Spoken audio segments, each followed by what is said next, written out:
Hello दोस्तों, इस video में मैं आपको कोर्स स्ट्रक्चर ऑफ केमिस्ट्री जिन लोगों ने MIC केमिस्ट्री ऑप्ट किया है माइनर के फॉर्म में, उसके लिए वीडियो बना रहा हूँ। बहुत सारे स्टूडेंट्स ने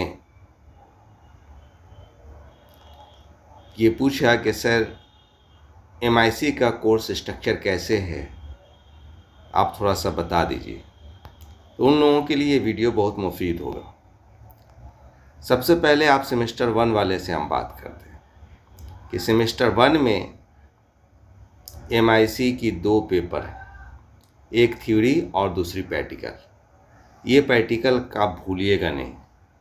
ये जो प्रैक्टिकल है, कुछ लोगों का कन्फ्यूज़न रहता है कि ऑर्गेनिक की प्रैक्टिकल है कि इनऑर्गेनिक की प्रैक्टिकल है कि फिज़िकल की। तो ये इनऑर्गेनिक की प्रैक्टिकल होगी अगर आपने केमिस्ट्री MIC ऑप्ट किया है। MIC का मतलब है कि माइनर कोर्स को आपने केमिस्ट्री ऑप्ट किया है माइनर कोर्स के फॉर्म में। अब आइए सेमेस्टर 2 में।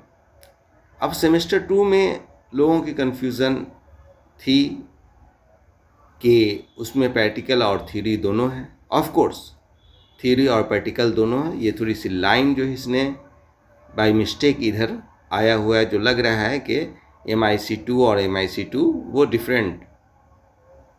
तो सेमेस्टर 2 में आपको थ्योरी पेपर भी पढ़ना है और प्रैक्टिकल भी पढ़ना है। ये प्रैक्टिकल फिज़िकल केमिस्ट्री की प्रैक्टिकल और सेमेस्टर 2 में फिज़िकल केमिस्ट्री की थ्योरी भी है। तो जो लोग सेमेस्टर 2 में हैं और MIC केमिस्ट्री लिए हुए हैं, वो दिमाग में एकदम क्लियर करके रखें कि उनको जो 2 पेपर है, एक थ्योरी पेपर है MIC2 और एक प्रैक्टिकल है। ये प्रैक्टिकल जो है फिज़िकल केमिस्ट्री की प्रैक्टिकल है। फिज़िकल के आप जब कॉपी वगैरह बनाएंगे तो फिज़िकल केमिस्ट्री की नोटबुक बनाएंगे, ना कि इनऑर्गेनिक की और ऑर्गेनिक की। अब आइए सेमेस्टर 3 में। तो सेमेस्टर 3 में आपको कोई प्रैक्टिकल नहीं है। जो लोग सेमेस्टर 3 में आए हैं और MIC केमिस्ट्री ऑप्ट किए हैं, उनको एक ही पेपर पढ़ना है। वो पेपर थ्योरी पेपर है, वो ऑर्गेनिक केमिस्ट्री।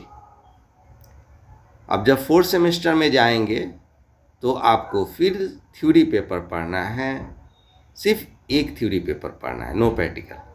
जब आप 5th सेमेस्टर में जाएंगे और फिर MIC केमिस्ट्री ऑप्ट करते हैं तो आपको थ्योरी पे भी पेपर पढ़ना है और प्रैक्टिकल करना है। ये प्रैक्टिकल जो होगी वो थर्मोडायनेमिक्स एंड इट्स एप्लीकेशंस से रिलेटेड होगा। उसी तरह जब आप 5th से 6th सेमेस्टर में जाएंगे तो अगेन 2 पेपर आपको पढ़ना है, एक प्रैक्टिकल की होगी, दूसरी थ्योरी की होगी। ये जो प्रैक्टिकल होगी वो इनऑर्गेनिक की प्रैक्टिकल होगी। उसी तरह जब आप 7th में जाएंगे सेमेस्टर में तो फिर 2 पेपर होंगे, एक प्रैक्टिकल होगी और दूसरा थ्योरी होगा। ये जो प्रैक्टिकल होगी जो आपको 6th सेमेस्टर में होगा वो ऑर्गेनिक केमिस्ट्री होगी। तो जो लोग ऑर्गेनिक से ज़्यादा लगाव रखते हैं वो 1st सेमेस्टर में ही ढूंढने लगते हैं कि प्रैक्टिकल ऑर्गेनिक की कब होगी। नहीं, वो इनऑर्गेनिक की प्रैक्टिकल है 1st सेमेस्टर में, 2nd सेमेस्टर में फिज़िकल की प्रैक्टिकल है, 3rd सेमेस्टर में आपकी कोई प्रैक्टिकल नहीं होगी, 4th सेमेस्टर में आपकी कोई प्रैक्टिकल नहीं होगी, 5th सेमेस्टर में आपकी प्रैक्टिकल होगी और 6th में जाकर आपकी एक और प्रैक्टिकल होगी जो इनऑर्गेनिक केमिस्ट्री की होगी। 7th में प्रैक्टिकल होगी जो ऑर्गेनिक केमिस्ट्री की होगी। और 8th सेमेस्टर में आपको सिर्फ थ्योरी पेपर पढ़ना है फिज़िकल केमिस्ट्री का।